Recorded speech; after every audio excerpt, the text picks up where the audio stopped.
Après des décennies de dépendance aux importations en raison d'un secteur de la défense technologiquement à la traîne par rapport aux plus grands innovateurs mondiaux de la défense, les pays européens ont enfin décidé de faire un véritable investissement et de combler ce fossé technologique. La première étape consiste à investir dans diverses technologies de drones. Les États-Unis, la Chine et, dans une certaine mesure, même la Russie ont massivement investi dans la R&D de drones variés, avions de combat collaboratifs, hélicoptères espions sans pilote et drones de reconnaissance longue endurance. L'Europe n'a fait qu'effleurer ce domaine jusqu'à présent, mais elle s'y plonge désormais sérieusement.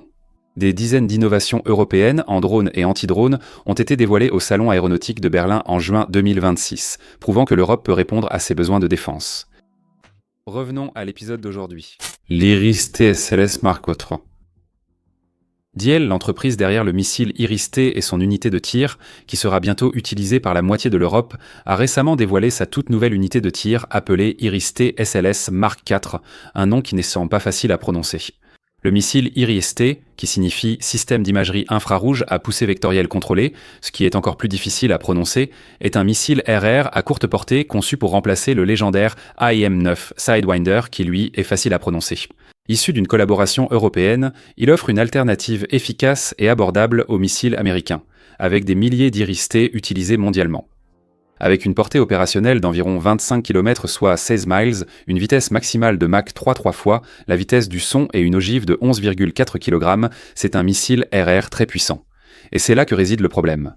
Il a été conçu pour être utilisé par des avions de combat, et non comme un missile lancé depuis le sol. Mais quelqu'un chez Dassault s'est rendu compte que ce serait une option anti-aérienne vraiment efficace, surtout contre les drones, s'ils avaient seulement une plateforme de lancement adaptée.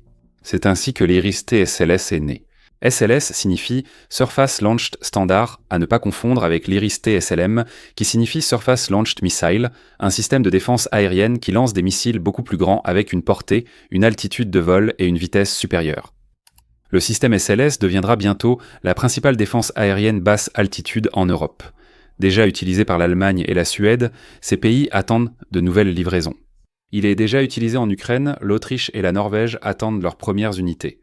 D'autres pays européens, comme la Bulgarie, l'Estonie, le Danemark, la Slovénie, la Lettonie et la Suisse, ont opté pour son système frère, le SLM. Le SLS, cependant, est le système européen privilégié pour neutraliser les drones à courte portée. Il est entré en service pour la première fois en Suède en 2020 avec une portée opérationnelle de 12 km et un plafond de 8 km, ce qui signifie que le terme « à korta fällesettoeskibel » à courte portée doit être pris au pied de la lettre dans ce cas. C'est le type de système que l'on verrait normalement installé autour d'une centrale électrique, par exemple, ou d'une usine d'armement, comme dernière couche de défense contre les drones. Le système est équipé du radar suédois Saab Giraffe 1X, et ce même radar est utilisé avec la toute dernière version du système de lancement. Ce radar a été développé pour la défense aérienne à courte portée, et il est très efficace à des distances comprises entre 10 et 400 km. Le système Mark IV SLS peut lancer un maximum de 8 missiles Iris-T avec 3 capacités de verrouillage. Il existe le mode de verrouillage avant lancement où le missile est tiré après détection et suivi de la cible. Cependant, le SLS peut en réalité lancer un missile sans se verrouiller sur quoi que ce soit. Si les opérateurs détectent une cible dans la portée du missile, mais ne veulent pas que l'Iris-T s'y dirige tout de suite, ils peuvent le lancer et lui transmettre les données de la cible plus tard. Utilisez la troisième option uniquement si le radar est indisponible. Le missile Iris-T dispose d'un désignateur de cible avec caméra infrarouge et télémètre laser, permettant à l'équipage de transmettre les données de la cible au missile. Il n'est donc pas difficile de comprendre pourquoi. La famille de missiles Iris-T et sa plateforme de lancement SLS constituent une solution idéale pour protéger une zone contre les grands drones, comme le gérant de Russe qui est basé sur le drone iranien Shahed 136, le principal drone d'attaque unidirectionnel utilisé par les forces russes en Ukraine. Le nouveau système SLS Mark IV récemment présenté au Salon aéronautique de Berlin apporte des améliorations majeures. La première amélioration permet de lancer des missiles en mouvement, assurant une réaction rapide et la possibilité pour le système et l'équipage de quitter la zone s'ils sont ciblés par un drone ennemi. De plus, contrairement au SLS d'origine, qui se composait de 2 véhicules distincts, le Mark IV dispose d'un radar et d'un système de commandement intégré, ce qui le rend naturellement plus mobile que le modèle original. Il transporte également 15 drones Seagull de Diehl. Il s'agit d'un tout nouveau petit drone intercepteur conçu pour l'autodéfense des systèmes statiques, comme le SLS, contre les drones ennemis. Il peut être équipé d'une ogive, ainsi que d'un lance-filet qui capture et fait tomber le drone au lieu de le détruire. Cela fait du SLS Mark IV le système de défense anti-aérienne à courte portée le plus abouti d'Europe. Mais ce qui est vraiment important ici, au-delà de la question de savoir quel système était le meilleur, c'est le fait qu'il a été principalement conçu pour contrer les drones. Diehl imagine le SLS comme la couche la plus fine d'une défense anti-drone à plusieurs niveaux, qui comprend le système SLM comme option anti-drone à moyenne portée et le futur SLX, le système anti-drone à longue portée. Cela s'explique par l'expérience récente en Ukraine, qui a montré que les drones ne sont pas une arme du futur, mais une arme du présent. Avec cela en tête, l'Allemagne conçoit un tout nouveau système anti-drone. Même si l'Iris-T est un missile RR très efficace, sa portée de 25 km reste limitée. Après avoir vu la Russie équiper ses Gerran 2 de caméras, de matériel de communication et de missiles RR, quelqu'un en Allemagne a eu l'idée de fixer un missile Iris-T sur un drone pour atteindre la cible. C'est ainsi qu'est né le Cobra 600. Conçu par Polaris, une start-up allemande de l'aviation militaire, ce drone a pour unique mission de décoller avec un missile Iris-T, patrouiller, lancer le missile, puis revenir à sa base. Le Cobra est censé être en communication avec un système SLS ou SLM basé au sol et agir comme un relais de lancement de ce système. Le design du Cobra 600 est en fait très similaire à celui du Jaron 2.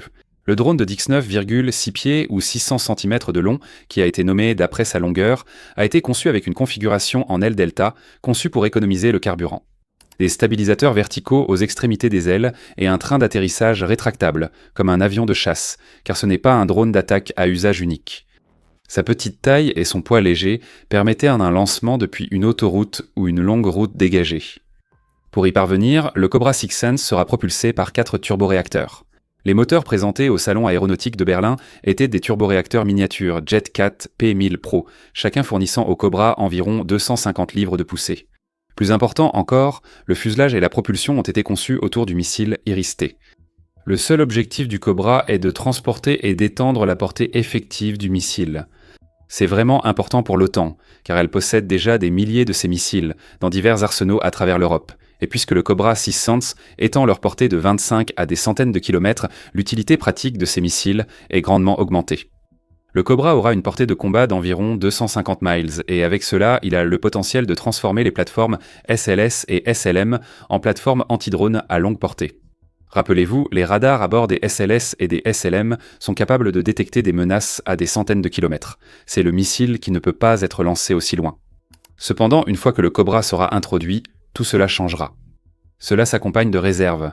La portée n'inclut pas le temps de réaction des opérateurs ni les conditions de vol. Mais le Cobra reste néanmoins un excellent développement des capacités anti-drone de l'Europe grâce à son endurance. Le Cobra 600 pourrait être déployé pour patrouiller dans une zone où des drones ennemis sont susceptibles d'apparaître. Sur ma chaîne, je parle des technologies innovantes, mais chaque innovation comporte des risques. Il y a toujours une chance que cela n'aboutisse pas et que les investisseurs puissent perdre leur argent. Quand il s'agit de mon argent, je veux minimiser les risques sans renoncer à de bons rendements. C'est pourquoi aujourd'hui, je veux vous parler d'une plateforme d'investissement appelée Mintos. Mais d'abord, démystifions 2 idées reçues courantes sur l'investissement. Mythe numéro 1. Les actions sont le seul moyen de faire croître régulièrement votre épargne, mais elles sont volatiles. L'indice américain S&P 500 subit de fortes baisses chaque année et en 2025, il a chuté de près de 19% avant de se redresser. Cela peut être stressant et amener de nombreux investisseurs à commettre des erreurs coûteuses.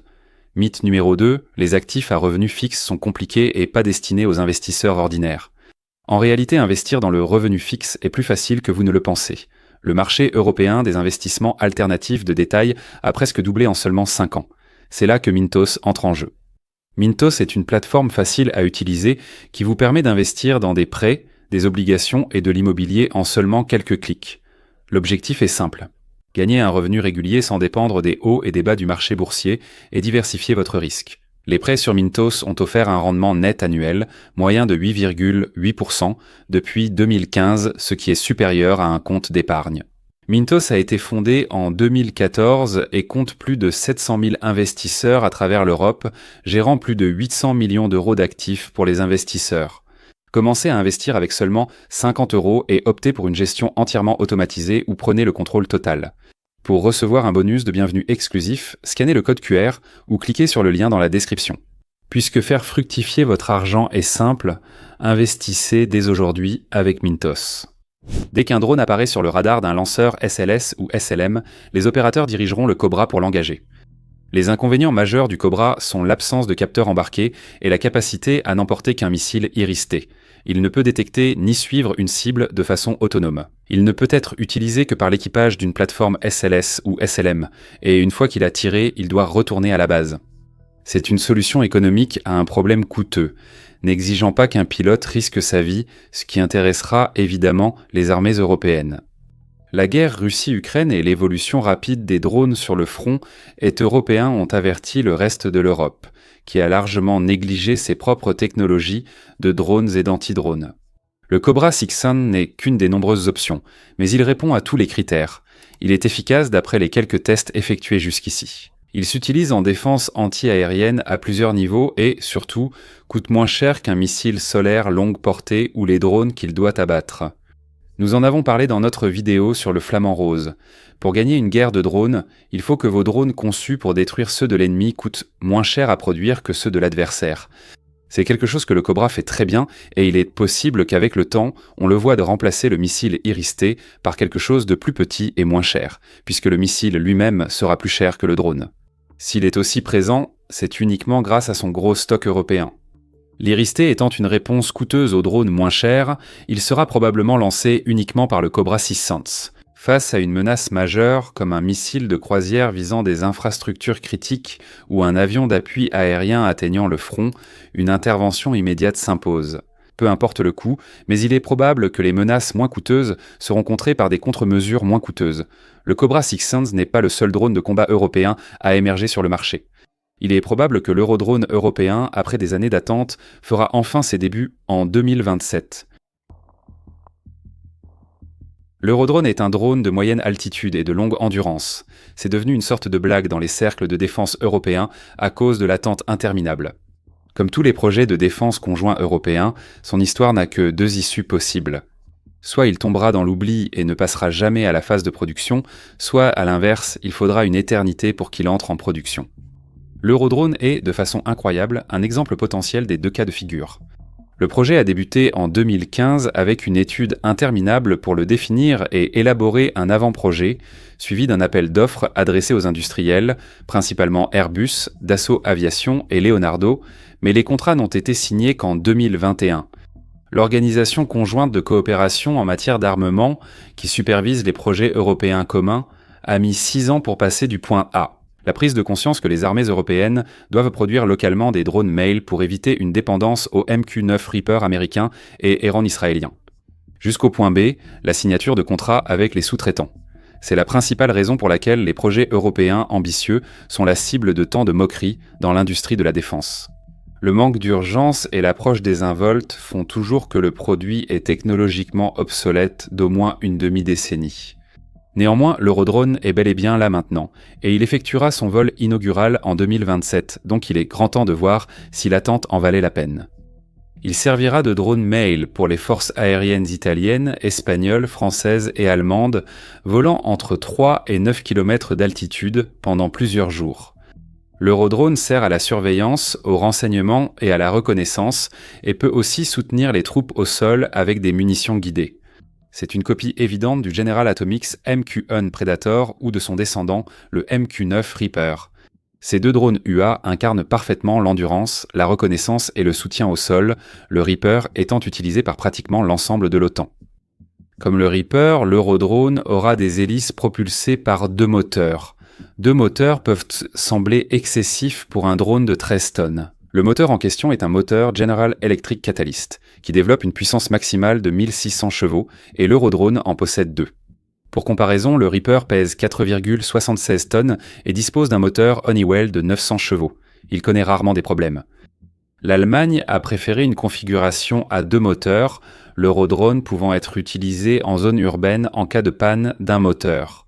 Le drone, qui pèse plus que 5 BMW X7, y compris le poids de 4 bombes de 500 livres, s'écrasera sur la zone résidentielle en dessous.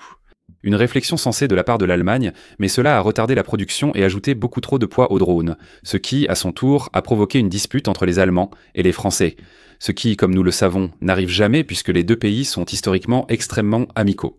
La France rejetait le double moteur car elle ne prévoyait pas d'utiliser le drone en zone urbaine. Cela impliquait aussi d'augmenter taille et poids jusqu'à 11 tonnes avant d'ajouter bombes et missiles. En comparaison, le Reaper ne pèse que 2,2 tonnes, soit 5 fois moins. Le poids et la taille monstrueux ont poussé Christian Cambon, qui supervisait le projet, à le qualifier de drone souffrant d'obésité. Cela a eu un impact négatif sur le calendrier de production du drone, ainsi que sur son endurance, sa portée et sa vitesse. Vous vous demandez peut-être pourquoi la France et l'Allemagne n'ont pas simplement développé chacune leur propre drone, si leurs besoins étaient si différents. Mais en Europe, on ne procède pas ainsi, même s'il faut retarder un projet de défense commun d'une décennie et détériorer les relations diplomatiques avec la moitié du continent. Juste pour finir avec un produit inutile et à moitié abouti, par Dieu nous le ferons, juste pour pouvoir dire que nous l'avons fait ensemble, oui. Sur une note positive cependant. L'utilisation de 2 moteurs a amélioré la fiabilité par défaut, puisque l'Eurodrone peut continuer à fonctionner même si l'un des moteurs tombe en panne, et cela a également amélioré ses performances. Les 2 moteurs permettent au drone de voler jusqu'à 40 heures, soit 13 de plus que le Reaper, à une vitesse un peu supérieure. L'Eurodrone sera armé d'une bombe GBU-49 Enhanced Paveway 2 de 500 livres, soit 227 kg, une bombe guidée par GPS et laser capable de faire exploser à peu près n'importe quoi, idéalement des chars et des structures renforcées. Quant au missile, il transportera le missile Air-Sol Brimstone, qui est la solution privilégiée de la Royal Air Force et de la Luftwaffe pour les frappes air-sol, et l'Acorn MP, un missile anti-char guidé français qui sera modifié en missile air-sol anti-char pour l'Eurodrone. Un autre avantage d'équiper l'Eurodrone d'une puissance bien trop élevée, ou de puissance Pégase, puisque ce sont en quelque sorte des chevaux volants, suppose-t-on, c'est la capacité d'emporter une tonne entière d'armement à bord. Malgré les querelles internes et les désaccords, l'Eurodrone va tout de même voler. Le premier vol d'essai est prévu pour 2027. Une fois en production, il sera adopté par la France, l'Espagne, l'Allemagne et l'Italie, tandis que le Japon et l'Inde rejoindront en tant qu'observateurs, témoignant de leur intérêt pour l'Eurodrone. C'était en tout cas le plan jusqu'à récemment. Il y a quelques mois, les grands médias ont annoncé que la France quittait le projet pour des drones moins chers. Les Français ne pouvaient tout simplement pas justifier le prix de l'Eurodrone, qui a explosé à cause de l'insistance des Allemands pour que le drone soit prêt à 110% pour tous les scénarios de combat possibles. En conséquence, le financement du projet a été retiré du document de sécurité nationale, qui inclut le budget de la défense. Les dernières nouvelles viennent de Jean-Baptiste Dumont, responsable d'AirPower chez Airbus, qui a affirmé récemment que la France reste engagée dans le programme. Il a ajouté que les Français lui ont expressément demandé de le préciser. Il souligne que la France, l'Allemagne, l'Espagne et l'Italie, signataires d'origine, sont toujours dans le projet Eurodrone. Dumont a ajouté que la situation n'est pas noire ou blanche et que la France peut toujours commander l'Eurodrone plus tard. Le fait que le financement ait été omis cette année ne signifie pas que le projet n'avance pas. Alors, l'Eurodrone est-il un projet européen commun qui va échouer ou sera-t-il simplement en retard ? Et franchement, nous ne savons pas. Les signes actuels indiquent que la France pourrait retirer ses ressources, mais le projet, tout comme le cœur de Céline Dion, continuera. Il n'est pas surprenant que la France reste malgré elle impliquée dans ce projet.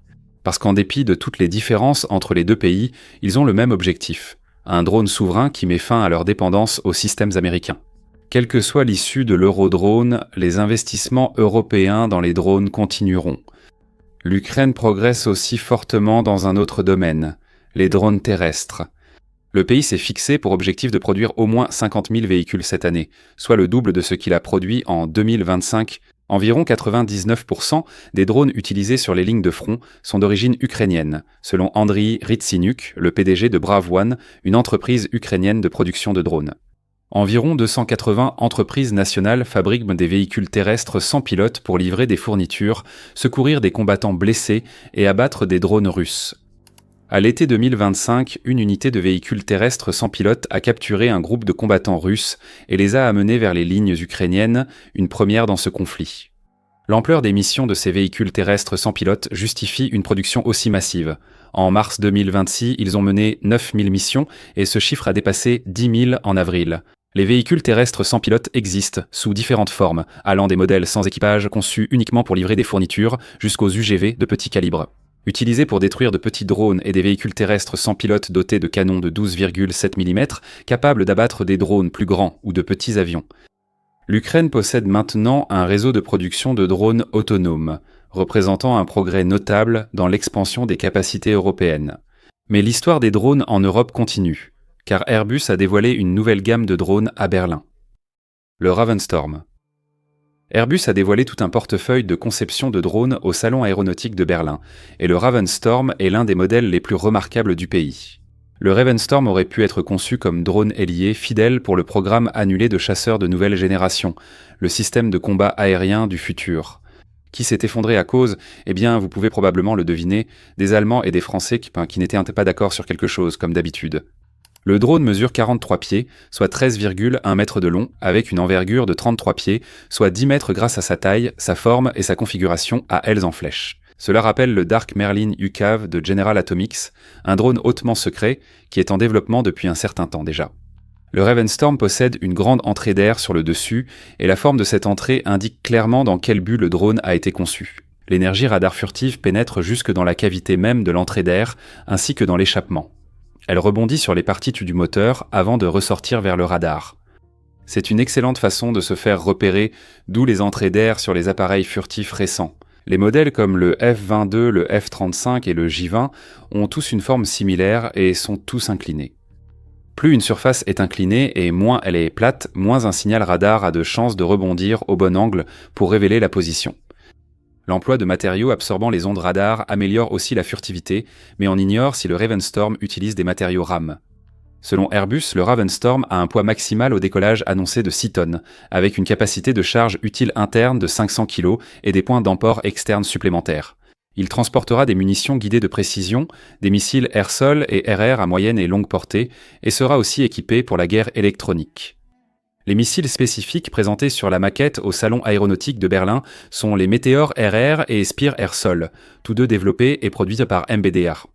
On ne sait pas grand-chose sur la vitesse et l'endurance du Ravenstorm, mais Airbus prévoit qu'il serve d'équipier au Eurofighter Typhoon UK, une variante de combat électronique en cours de développement par l'Allemagne et qui devrait rejoindre très bientôt les rangs de la Luftwaffe. L'important, comme pour l'Eurodrone, est que le Ravenstorm sera une alternative nationale et souveraine aux importations. L'Allemagne obtiendra très probablement la licence pour commencer à produire localement sa propre variante du Kratos Valkyrie, mais cela restera soumis aux traités internationaux sur les armes. Si Airbus développe son propre équivalent sous la forme du Ravenstorm, les pays européens ne dépendront pas des exportations étrangères. Cette histoire est en fait similaire à celle du nouvel hélicoptère autonome d'Airbus, l'hélicoptère autonome UU-145. Nous avons récemment publié une vidéo sur le U-Hawk, le nouvel hélicoptère autonome de Lockheed Martin. Consultez-le pour les détails, mais en résumé, l'hélicoptère planifie sa trajectoire, n'a pas besoin de pilotage actif et servira surtout au transport de matériel. Airbus a vu cela et a décidé de copier le travail de Lockheed Martin. Alors ils ont créé le MQ-72C Lakota Connector, qui était la version autonome de l'Airbus HH-145 utilisée aux États-Unis.